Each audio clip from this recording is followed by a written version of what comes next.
se podíváme na jednu z nejslavnějších hokejových hal v České republice, Winning Group Arénu, známou také jako Rondou. Přiblížíme si její současnost, nahlédneme do bohaté historie a podíváme se i na její budoucnost. Současnost. Winning Group Arena je domovem hokejové Komety Brno a patří mezi nejznámější stadiony v celé zemi. Její kapacita přesahuje 7 000 diváků a atmosféra, kterou dokážou brněnští fanoušci vytvořit, je pověstná po celé extralize. Aréna prošla v posledních letech několika modernizacemi, aby lépe sloužila jak hráčům, tak i divákům, ale stále si zachovává své charakteristické prvky a pro mnohé fanoušky je srdcem brněnského hokeje. Historie.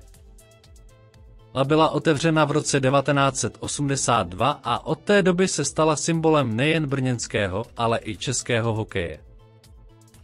V jejich útrobách se odehrály tisíce zápasů, památné vítězství i těžké porážky. Kromě hokeje hostila i řadu kulturních akcí, koncertů a sportovních událostí. Fanoušci si Rondem spojí slavné okamžiky Komety, od návratu do extraligy až po velké mistrovské jízdy. Pro mnohé generace je to místo, kde zažili své první hokejové zážitky.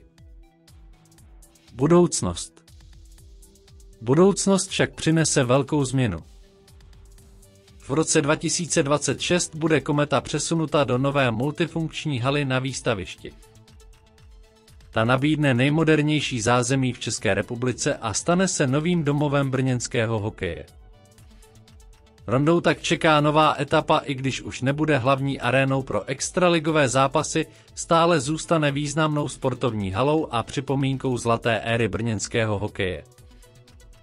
Pro fanoušky bude Rondou vždy místem plným emocí a nezapomenutelných okamžiků. Ať už budoucnost přinese cokoliv, Winning Group Arena, nebo chcete-li legendární Rondou, zůstane navždy zapsané v srdcích fanoušků Komety i celého českého hokeje. Byla svědkem slavné historie, bouřlivé atmosféry a nezapomenutelných zážitků. Nová hala na výstavišti se stane dalším krokem vpřed, ale Rondou bude vždy symbolem brněnské hokejové vášně.